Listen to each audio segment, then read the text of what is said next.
we just talked to a band who said that they've done some studies and 1.5 shows of every tour are typically canceled because of extreme weather events.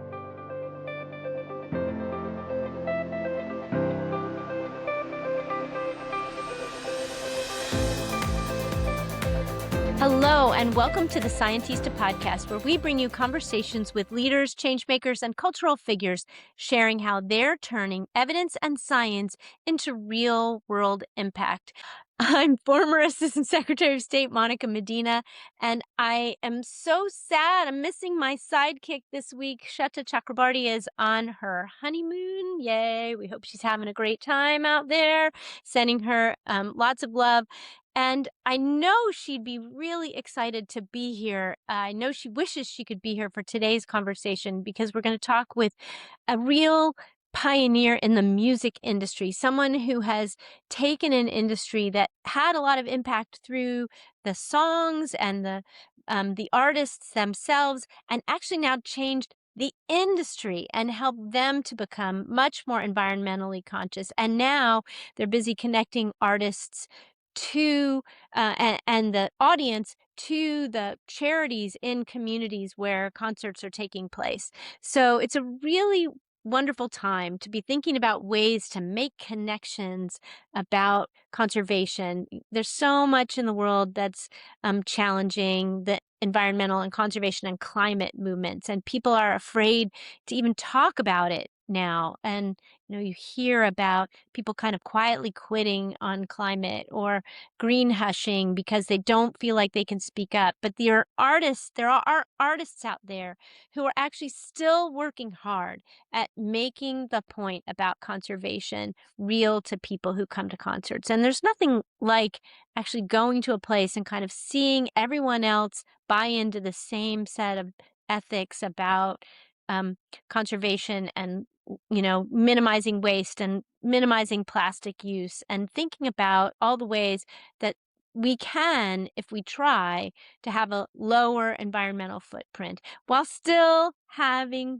fun, while still getting inspired and enjoying a concert and a great artist who is at the top of their game. So I'm really excited for today's conversation with Lauren Sullivan, who is a founder of an organization called REVERB that has dedicated itself to making concerts and concert venues and events like musical events, like big festivals, much greener and healthier for the planet.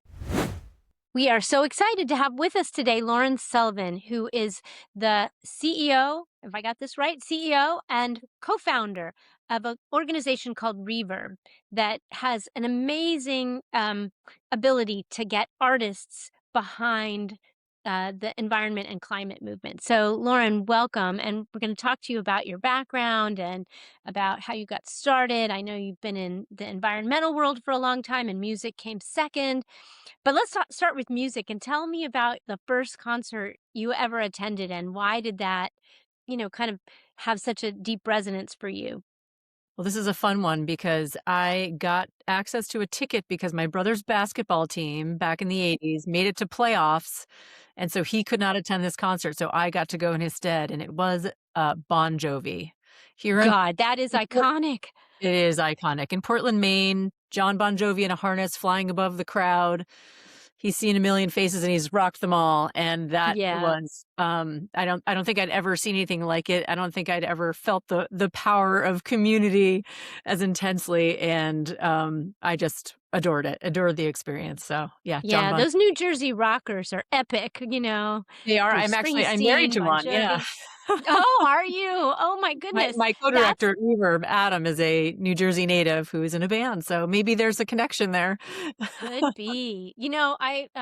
I will tell you, I've worked with several people who had bands on the side, and the coolest one was actually the Secretary of State that I worked for, Antony Blinken, had a band on the side and did the most amazing stuff, kind of in his spare time, as if when you're Secretary of State, you can find time to practice guitar. Exactly. But he was so cool. And he always had a Spotify playlist that he shared, kind of like former President Obama's Spotify playlist. Clearly there's a connection between politics and more social movements and kind of this spirit of the collective that comes through in music. So tell us about how you got your start at Reverb, how you thought of it, how you thought about connecting these two things that are have been connected in so many ways over time, but not this way. Yeah, I mean, I think to go way back to the beginning, I'm from Maine, which is a very rural state, and kind of grew up in the proverbial sticks. So I think I nurtured a connection to the natural world early on. So I think honestly that was a huge kind of foundational piece around my love for the environment and sort of seeing the intrinsic value of the natural world all by itself. And so there's that kind of background. And then I went to Tufts University, and that's where I met my co-director, now Way to go, husband. Jumbos. Jumbos, that's right. Um, and we My actually have son went to Tufts. yes. Oh, wonderful. Um, we have a couple of Tufts folks on our team. So my co-director and husband, Adam, who's in a band called Guster, and they started at Tufts in Cool. Boston. Yes, very cool. We met at Tufts, and he was already in a band, and I started doing kind of outdoor ed work and leading wilderness orientations, and decided I was going to move to California and do some trip leading. And then instead, I ended up going to a grad school called the Audubon Expedition Institute and getting a master's in environmental education. And that was something that just kind of transformed my life in terms of doing some outdoor campcraft and solos, and spent some time in the Utah wilderness, and just had this kind of epiphany moment that I wanted to dedicate my life to helping the natural world. And that was kind of where that kind of growth point came from. And then subsequently worked with an organization called the Rainforest Action Network out in California, doing some anti-oil. Such a great organization. So let me just give them a shout out right now. Yes, The work they do is amazing and couldn't be more important right now as we're losing rainforests so fast. So that must have been a agreed. great start. It was a great start, and just such an incredible community of people working on behalf of the planet. And I worked on issues connected to the Uwa people of Colombia who lived in the cloud forest there and were fighting an oil project on their ancestral homeland. So this kind of David and Goliath fight, which are happening all over the world. So I was just honored to be an ally and part of that, and saw that, that was a place on the environmental continuum that was really, really important. And then subsequently moved to New York to be with my then boyfriend, now husband, Adam, while he was recording, and started working for an organization called Partnerships for Parks, and doing community organizing around parks and gardens and green spaces in the city, and helping folks get access to the natural world in various ways. And so I think it was really that discovery and a lot of perseverating, honestly, about where do I belong on the environmental continuum, knowing that I care about the planet and I want to do good on her behalf. Where do I belong? Where is my power? And sort of with that, I was doing a lot of journaling, crisis papers, talking with folks, and just realizing that, God, I love all parts of the environmental movement. And how do I get outside of the environmental bubble where we're all nodding our heads in agreement about what's important? And how do I talk to, your average everyday citizen? And so that became kind of my mandate. Like, we need to talk to more people and bring them into the fold. How do we do that? And meanwhile, Adam is out on the road with his band Guster and going, God, I feel so awful. We live this environmentally minded life at home. I get on the bus, the diesel generator is going 24/7. We're Yeah. using foam plates, plastic utensils, and it was, especially then, very disposable industry with a lot of impact, very resource intensive. And so we started talking about, how do we combine these two worlds? What might that look like? And his sister sent us this pamphlet in the mail from Bonnie Raitt's tour. She called it her Green Highway. And it was this, grouping of tents and banners and flags in this village of sorts where she was bringing out nonprofits. She was fueling with biodiesel. And I said, my God, that's it. That's the thing. And so finally, after many months, got up the gumption to call her manager, Kathy Kane, who I know had worked for Greenpeace in the past and was an activist in her own right as well, in addition to Bonnie, and said, this is who I am. This is my background. This is my partner and what he does. He's a musician. We understand the industry. What do you think? And she said, yeah, go for it. We'll, if you want to get something started, we'll help you. We'll be your fiscal sponsor. Oh, that's so awesome. Amazing. Sisters, right? Totally. It was just such a pivotal moment where they said, we've got road cases and all of this gear and we'll mentor you. And so it was really Bonnie Raitt and Kathy Kane that got us launched. And Adam reached out to his compatriots in the band Bare Naked Ladies. They were about to head on tour with Alanis Morissette. And they said, "Yeah, we'll try this thing out. We'll be the we'll be the You'll be test." the guinea pigs. Yeah. And so, we headed out on the road, borrowed the Guster van, and I drove that thing cross country and had the Bonnie Raitt, tents in the back, and we invited out nonprofits and kind of replicated that model, and it's honestly grown from there. So I give full, praise to Bonnie Raitt and Kathy Kane for helping us get this started and really kind of showing us the way. Bonnie Raitt, another amazing artist with a real conscience, Mhm. and her music expresses so many incredible values. It's such a thing in music to have values and to communicate to people in ways that they might not get otherwise, especially now. I was thinking about how to ask this next question about artists and how reluctant or how willing they are at this moment in time when this term green hushing and people sort of quietly quitting the climate and the environmental movement is sort of the zeitgeist out there. That's what everybody thinks. I actually don't think it's true, but I'd be curious what you think and how artists are reacting at this moment when we're so divided and they're not going to want to lose audience. Yeah, I don't, I'm not experiencing that either. I'm experiencing, and again, maybe this is some other iteration of a bubble, Yeah, but, maybe. in the artist world, we're definitely seeing folks that are, especially post-COVID, wanting to come back and do the touring industry better and show that, "Hey, I'm not only an artist, but I'm a citizen, I'm a human on this planet, and, I have a platform that is incredibly unique, and I wanna do this right, or I wanna convey to my fans how I feel about things or my own passions or activism." And so we're actually seeing just an incredible amount of that. Billie Eilish obviously is a spectacular example, and so many of the artists that we work with, Dave Matthews Band, Tame Impala, Lord, all these folks that we're heading out on the road with again and again, they are so dedicated to it, and so I feel like it's very much, top of mind these days for the artists that we know and see. Do they feel the connection with their audiences? Do they think they're getting through?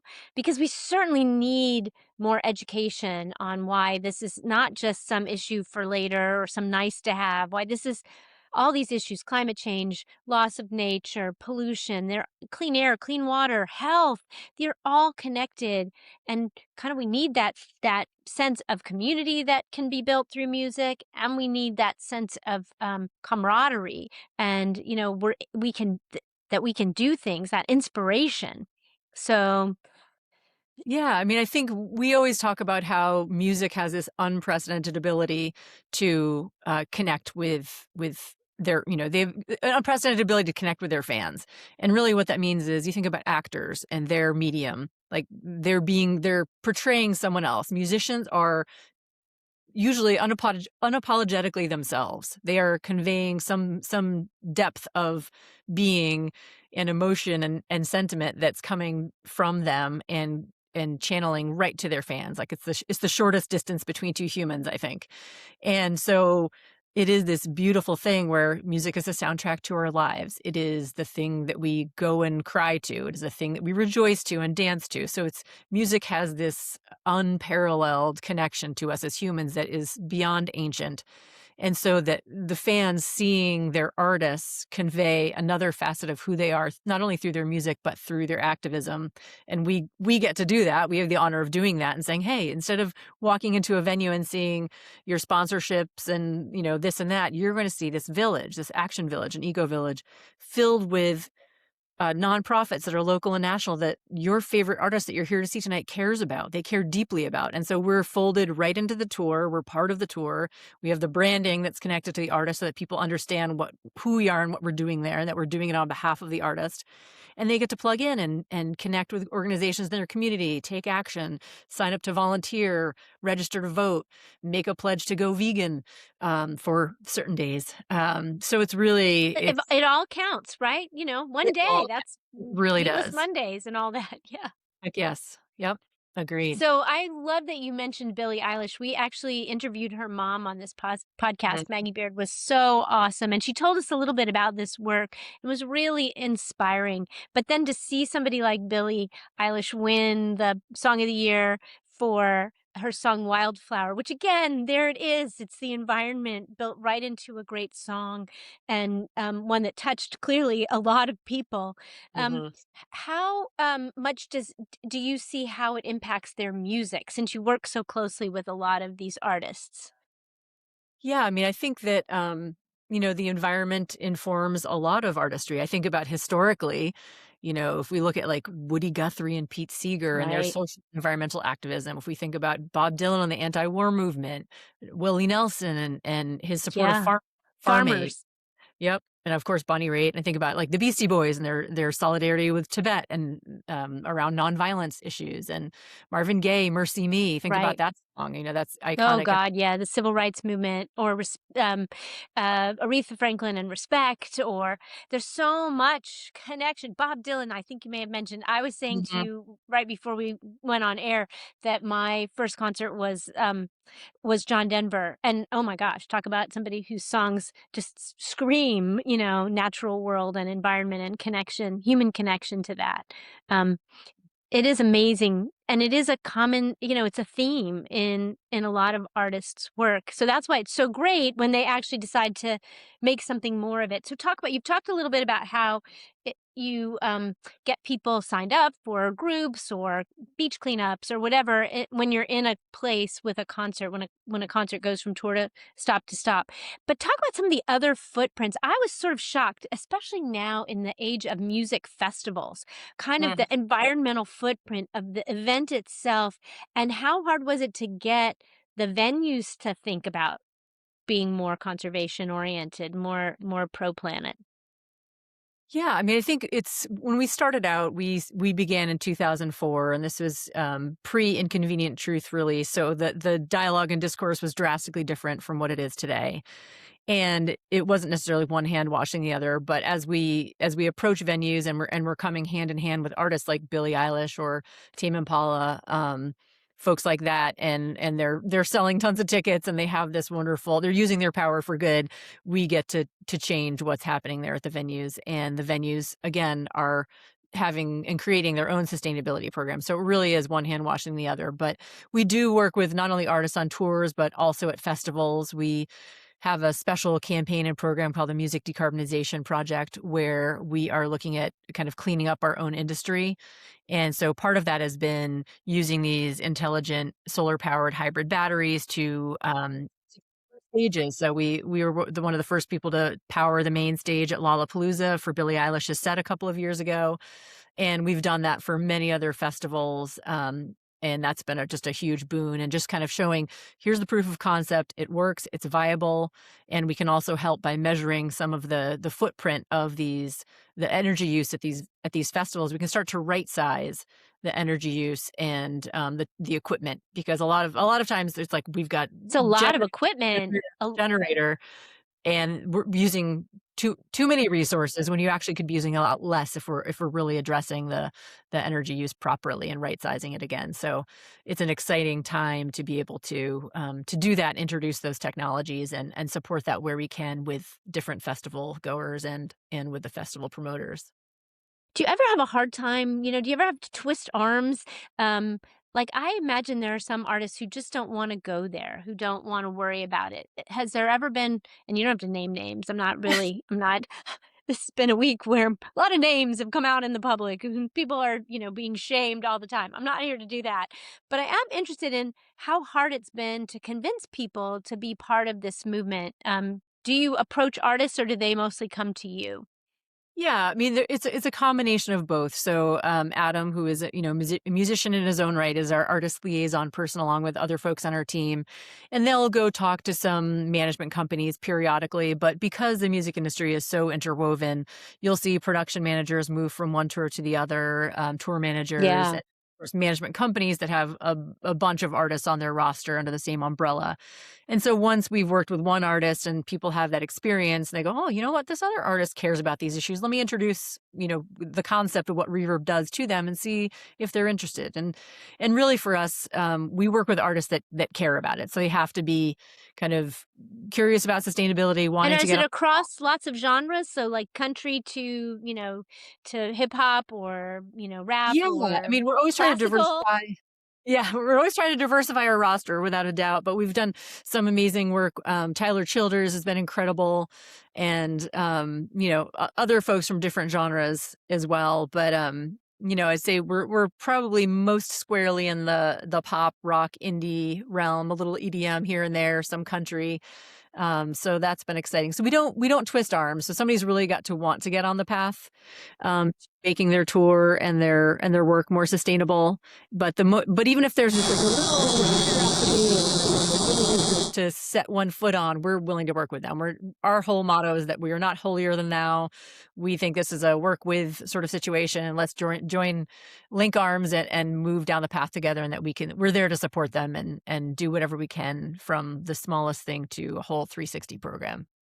And I imagine there's a business case for this. I mean, I know all artists are, if you're doing well, if you're big, you know, something like this might seem like a charitable thing or something good to do, but, is it good for their business? I mean, I think it's good for anyone's business at this point in time, and at this point in our evolution as humans on this planet. Amen. It's really a mandate, honestly, and I think fans and consumers are looking to these folks that are leaders in our culture and culture of business, all these things, to lead the way and be doing these things.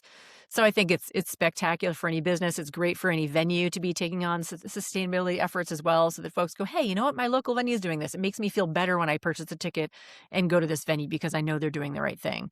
And so I think 100% it's a advantageous thing to do on the business front. And the reality is, the cost of doing business, we have to be working on this. Even if I think about it's this very small version of this whole thing, or a small example, that tour dates are being canceled.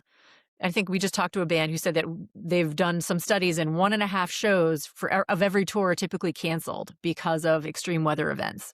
That's crazy. 1.5 shows. Yeah, and so it might be like a 30 or 40 date tour, so that's not so much. But if you think about that happening across many artists, that's And happening many on venues. many venues. So extreme weather events are impacting the music industry, but of course, again, that's a microcosm of the larger issue. And I think about, again, even on an individual level, how many times have your flights been canceled, or how many times have you had a really rough, turbulent flight and just extreme weather is happening? People are dealing with hurricanes in the Southeast, the wildfires we're seeing, especially, Grammy weekend last year. I think so much was canceled because it was just, what was happening was a travesty. It was brutal, Right.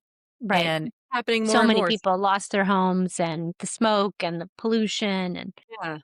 So climate change it's it's an intimate issue, even though it seems like this kind of other thing, lots of, jargony language and all that, but it's the climate crisis is here, and people are feeling it at a very intimate level.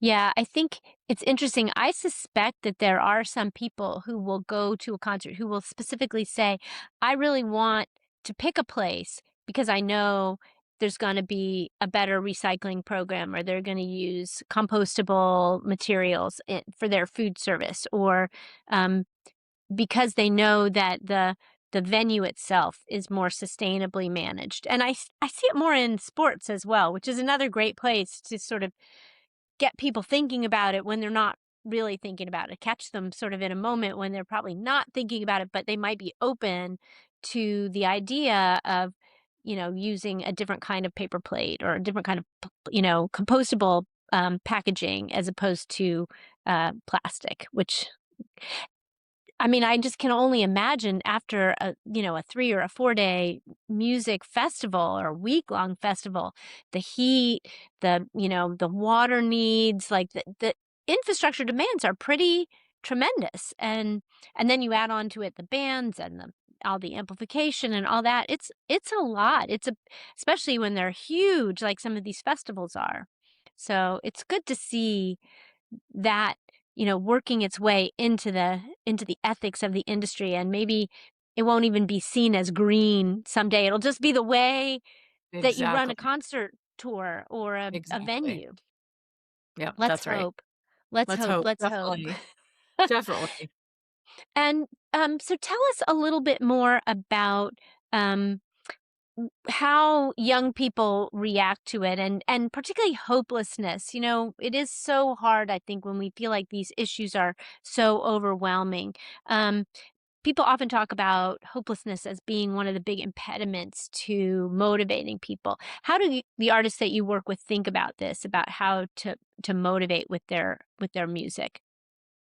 Yeah, I mean, the way that we work with artists typically is again that let's join together. You know, there's power in numbers, and it's about positivity and action. So Reverb's refrain for all of our programs on any artist tour, it's about taking action, having it be, you know, something real that's happening. It's about connection. It's about connecting fans to their local national nonprofits so they can be involved with what's happening in their own backyard, and that's really kind of the most critical piece. So it's always a positive work with approach about unity and power in numbers. And so I know it's so easy to kind of be doomsday and the sky is falling, and it really does feel like it is sometimes.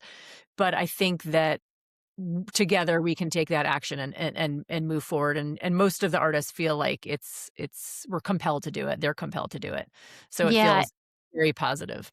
it is true what you say about the feeling that you get that you're not alone in this Mhm. struggle. Both, the way that it helps you to feel more hopeful, but also the way it helps you feel like, well, working with this other person, then we're doubling the impact or tripling the That's right. impact. And it really does, especially at a time like this when I think people see the government doing all kinds of authoritarian things. And music has always had a pushback against that as well. Freedom and, an individual sort of responsibility and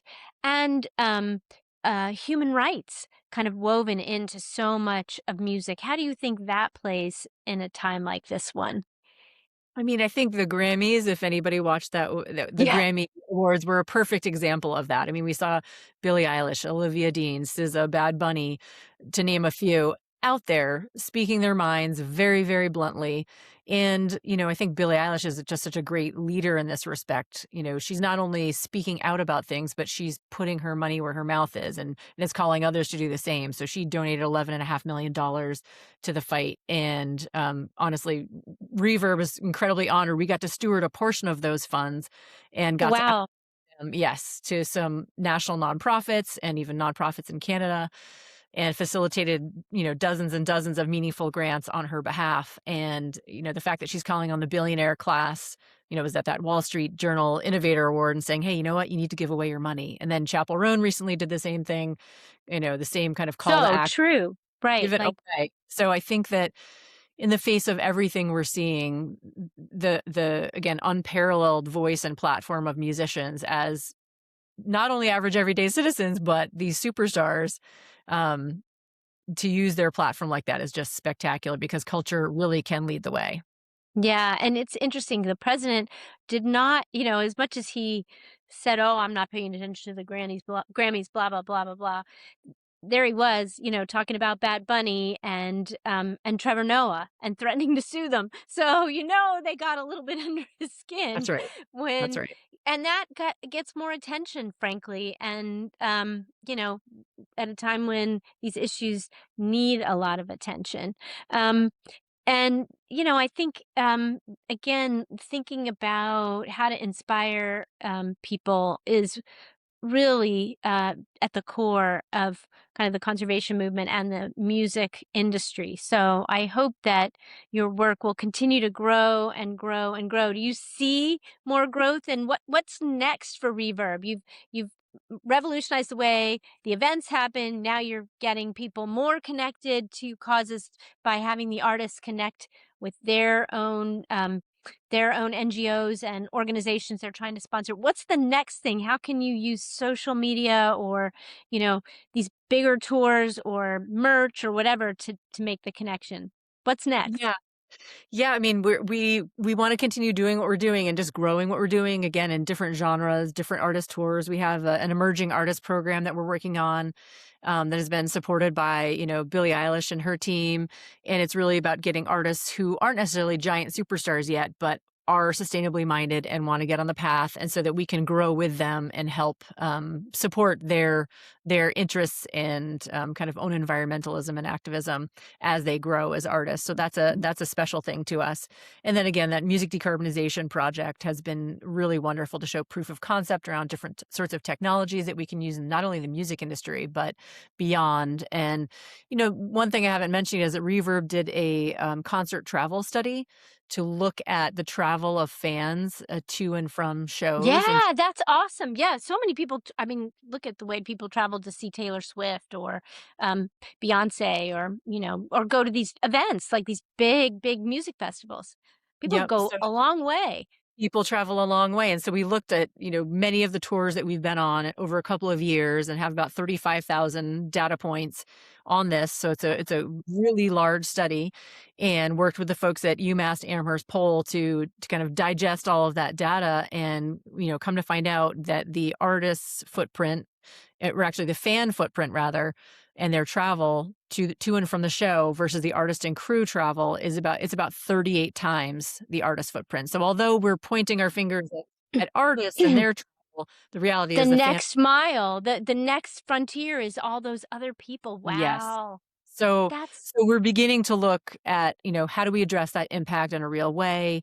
Billie Eilish did a partnership with Google Maps so that she could map the kind of most eco-friendly transit to and from her shows. And so we're looking at, how do we connect with different venues? How do we connect with promoters and municipalities to create these larger infrastructure pieces? Maybe we add some cars to the subway for a show at Forest Hills in Queens to help really process folks in and out. Maybe it's that we need to have, one thing was a suggestion that we have is getting 4+ people in a car and having them come to the venue, and they have a priority driving lane where they get to come in and go out more easily. And there's some incentive there. And also building community. absolutely.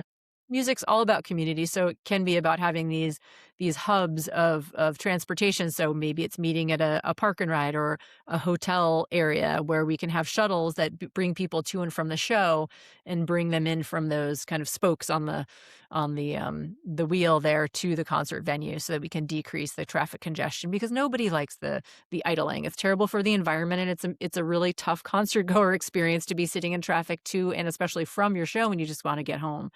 So looking at those sorts of things, or are there, more venues being constructed that are connected to public transportation or in Yeah. cities that we can support? So there are a lot of things that we're working on around that whole element of the music industry, because it's about all of it.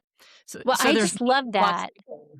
I love that because that is exactly what Scientist is trying to preach, which is preach is probably too strong a word, but trying to shine a good light on, which is using science, data, facts, evidence to have an impact, and just to think about the fact that the people who attend these concerts are having a much bigger impact than the artists themselves. It's really there you go. You're Mhm. doing exactly what we hope people will do. Um, so tell me, I have one last concerty kind of question. What was your favorite concert? I hate to ask people to pick a favorite, Oof. but not artists, because I know, lots of Yeah. it's hard. That would be really hard. But like a favorite event that was just magic, whether it I was the environmental work or the artist or both.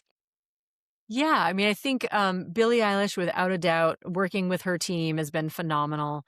I mean, she's really the prow of the ship in terms of her activism and what she's doing. And something that's near and dear to me as a vegan eater myself is that, her family, they're vegan. Maggie, as you I'm sure spoke with her about, began co-founded Support and Feed, which does amazing work around plant-based eating and food insecurity, Yeah, addressing food insecurity.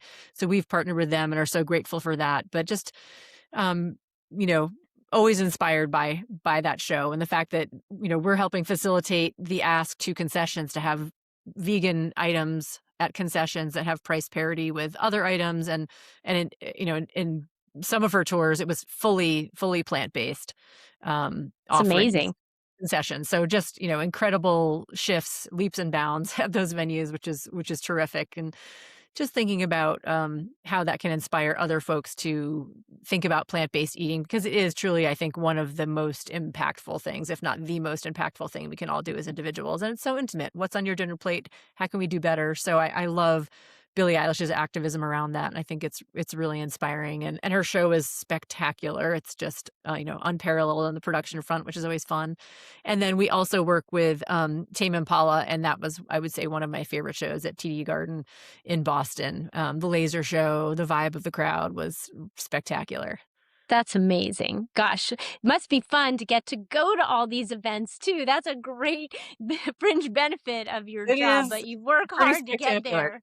Yeah, Well, you get. and if folks love music and love sustainability, they can volunteer with us. We're always looking for teams of volunteers to reach out to their fellow fans so you can come talk about what's happening on site there at the Reverb Eco Village on various tours, and you get to see a free show. So it's a win-win. You anticipated my next question, which is how can people get involved? Because organizations like yours often run on volunteers. So Yes. Reverb, is it reverb.org? Reverb.org, exactly. So you head to reverb.org and take action and volunteer. And, you can become part of that team. And we have folks that have volunteered with us for, we've been around for we're heading into our 22nd year right now. And we have folks that have volunteered with us for so long. And we just appreciate our volunteer community so much. It's thousands of volunteers every year. And so if folks want to join in that community, we would be honored. And it's a really spectacular crowd of folks. But we'll have to figure out where Scientista, where Shutta and I will be at one of your tour locations so that we can show up and help volunteer and maybe do something You would fun from there. love That that. would be We great. would love We that.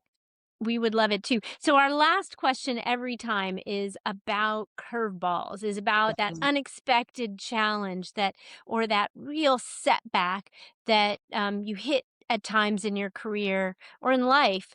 And tell us a story about when that happened to you and how you reacted. How did you overcome it? Yeah, I mean, I think it happened really early on in just after our inception.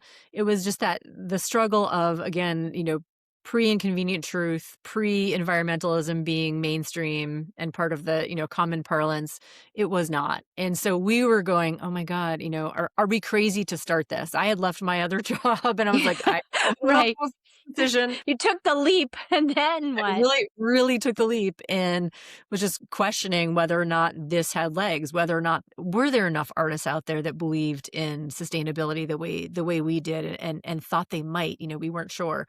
And so I think it was going to those venues and approaching artists and asking for all of these things and talking about all of these things and knowing that we were kind of a pain. We're asking for recycling bins, we're asking for compost bins, we're asking for a space in their concourse, and folks are like, oh God, this is just our plates are Right, already nobody's full. gonna wanna do that. The You units are a pain in the joy tush. kill, right. Yeah, so it was really, being slight agitators at the beginning and just wondering if we were gonna be able to kind of pierce through that, and thankfully, I think our ethos and belief has always been a work with approach and trying to ingratiate ourselves to everybody in the music industry, knowing that everyone has a good heart and that we're trying to, make the world a better place. And, I think just kind of plodding along and being very strategic and working really hard, building our reputation in the industry allowed us to get over that very big hump. But I think it was a question as to whether our existence was even viable, because we know that culture is at the forefront of so much, social change, environmental change, all of that.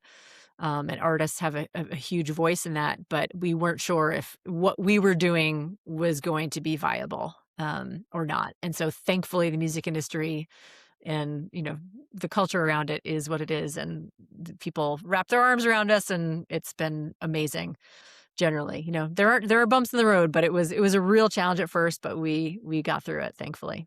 Well, we're so glad that you did. You really have changed the way the concert experience goes. You've changed a lot of people's lives through inspiring them at these events. And we're just so grateful to you for your time today, for being a wonderful guest and for all the great work that you do. And we are looking forward to seeing you at a concert venue soon.